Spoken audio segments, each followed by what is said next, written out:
Hi, you're on ThePapare.com and you're on The Breakdown with me, Shanaka, looking at exactly what happened on the Dialog Rugby fixtures last weekend. A big win for Kandy, and could Havelocks be upset from their second spot? Let's wait and see. Results from last week. We started off the games on Friday, and that was CHNFC hosting Air Force at their home ground, and it was a pretty close game at halftime. It was 10 points to 9, but then it ended up in favor of CH, 28 points to 12. It was a very good performance from a couple of the CH players, Avish Kali in particular, and Yoshita Rajapaksa also having a very good game at number 7. So CH consolidating with a second win in a row in this Dialog Rugby A Division League. Let's look at how high up the ladder they can finish. Then we had Police Sports Club taking on Navy, and despite the fact that they were playing away from home, Navy did manage to dominate that game. It was 17 points to 12 at halftime, but then the superior conditioning of this Navy team came to the fore, and it finished by 45 points to 26, and that was a commanding win for Navy, who are aiming to put the pressure on Havies in second place. Then we have Kandy, who hosted CRNFC, which used to be a grudge battle many years ago in Sri Lankan club rugby, but now it's turned into be pretty much a one-horse race, and Kandy did run away with it, 50 points to 15, and many of those 15 points actually came in the last 10 minutes or so of the game. It was 21-3 at halftime to Kandy, and it's very interesting to see how Kandy actually managed to dominate that game. We'll go into that in just a moment, after telling you about Havelocks as well, who were expected to come up with a tough battle against Army, and it was 10 points to 8 at halftime, and at that time Nilofer Ibrahim would have thought, yes, there is a slight chance that they can overhaul this Havelocks team, but it didn't happen. In the end, it was 27 points to 8. That's how it finished. Army not scoring a try in that second 40 minutes at all. That will really disturb the Army fans, and of course Nilofer Ibrahim, who has had a couple of average performances from his team in the last couple of weeks. Let's have a closer look at the two matches that we feature this week.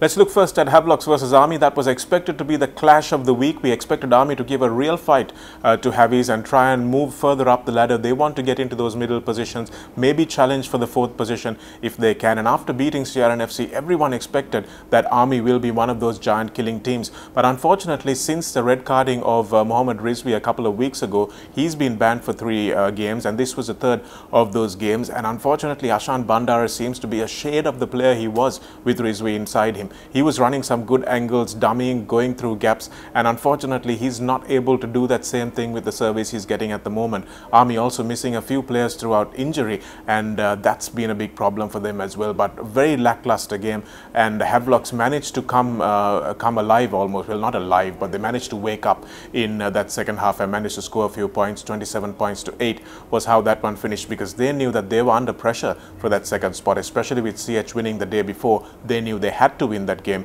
and in the end it was the individual brilliance and also the collective experience of their forwards that managed to help them beat Army on the day. The next match we have to look at is Kandy taking on CRNFC. This match was expected to go down to the wire like the first round game, which was played in really terrible conditions in the rain, but CRNFC were hoping that they'd manage to come back and show that Kandy are not a team that can go unbeaten. But unfortunately for the rest of the teams, it looks like that's exactly how it's going to be. But CRNFC played well for the first 15 minutes of that game, and then a sudden brain freeze by the team at the back of the scrum. Marco Gunaratne went sideways. Nobody came in to secure that ball on his own try line, and he placed it back, and Tharindu Chaturanga just reached over and scored probably the easiest try he's ever going to score in his life. Just reached over and touched the ball down, and referee Ferdinando right on the spot, and he had to award the try. And since then, CR were just completely decimated. It was 3 tries in really quick succession for Kandy from that point on, and they blitzed CR out of the game, and in the second half they just couldn't come back. 21 points to 3 it was at halftime as a result of those 3 quick tries. And the selection for CRNFC really left a lot of us baffled watching the game. Chanaka Chandimal starting when Tharindu Ratpatha was fit and available, and then Kavindu Pereira starting in the centres, taken off. The skipper taken off so early in the game, probably because he allowed quite a few runs through that 12-13 channel, and Kushan Idunil and Kavindu Pereira not looking like a good, solid defensive unit. So that was probably what Coach Ferretti was trying to plug that hole. But unfortunately for him, he took Avishka Heenpalla off as well pretty early, too early, I thought, in that game. And then Kamida De Costa got injured, which meant that Chanaka Chandimal had to go to 9 and play a full half of rugby at 9. So CR playing 40 minutes of rugby without a specialist scrum half. So all those things came back to bite them. But for Kandy, they were absolutely outstanding. Their line out functioned well. Their scrum was good as well, and it was not magic rugby, it was not brilliant rugby, it was just basic, outstanding draw and pass rugby that they played, running some good lines off the ball carriers, injecting themselves onto the ball at pace, and it really is nothing spectacular that they're doing, except that it looks really good when it comes off. And Kandy deserved their win, 50 points to 15. Only Riza Rafaidin getting some points on the board for CRNFC, which saved their blushes of going home without a try at all. But 50 points to 15, a massive win for Kandy, showing why they have been the dominant team in club rugby this season so far.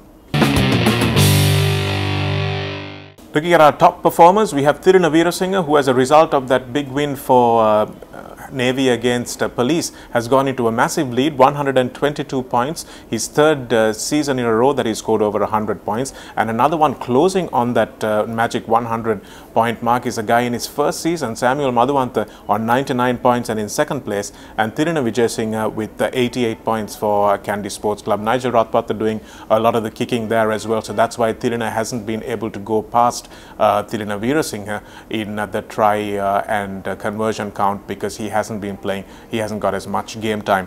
In the try column, we have Anuruddha Villavara, didn't manage to score against CRNFC, but he's got 10 tries. Dhanushka Ranjan 9 tries. Richard Dharmapala with 8 tries, he scored a couple over the weekend as well. And Thiruna Veerasinghe with 7 tries for Navy. So he's notching up the try scoring statistics as well as the kicking statistics. Thiruna Veerasinghe, a little bit more commitment from him in the gym and with his conditioning, and he might be looking at a starting berth for Sri Lanka, and that's something that will be really good if Thiruna Veerasinghe can achieve it. Looking at the points table, Kandy are way out ahead. Nobody's going to catch up with them at all. A 17-point lead, and that's pretty unheard of in a league competition. 58 points. They haven't dropped a game. Won all 10 games they've played so far. And Havelocks have won 7 of those games, as have Navy. So it's neck and neck for that second place. And both of those teams had fairly decent wins over the course of the weekend. So we're looking at that match between Havelocks and Navy to probably decide second place in this league.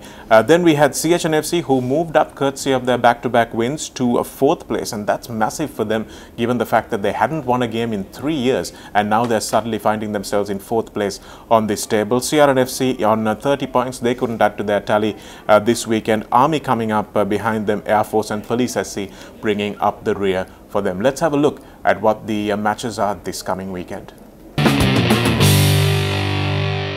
On Saturday, we have Kandy taking on CHNFC. Could be a close game, but CHNFC may have just a hurdle too far for them. But let's not forget that Coach Laga is one of the wiliest coaches that we have here in Sri Lanka, and he's somebody who's well used to Nittawala. He's coached there for many years. He's won titles with Kandy. He knows these players. He's coached a lot of them as well. So there might just be something that Laga is able to manufacture for this CH team. Some hard-working defensive players as well that CH have. Guys like Lee Keegle in the middle, and the territorial game that Samuel Madhuwantha brings. Who knows? It might be just that one match banana skin that Kandy come up against. Let's wait and see how that one goes. And then we have Navy taking on CRNFC at Valisara. That's probably going to be a win for Navy on current form, but CRNFC came back strongly to win the first round game. They'll be hoping to recover from that terrible defeat that they suffered against Kandy. They'll really want to show their home fans that they're not a team to be trifled with. So that's a match to look forward to as well. And then we have Police taking on Havelocks. Should be too much in the tank for Havelocks, and they should be able to win that one pretty comfortably. Air Force playing Army, and given the way Air Force have been coming along, and given the decline that we've seen in Army's standards over the course of the last couple of weeks, I think that we might see a little bit of an upset there, and Air Force might just pull that game off. So let's wait and see how that turns out. Join us next week on thepapare.com and for all the live action on the weekend.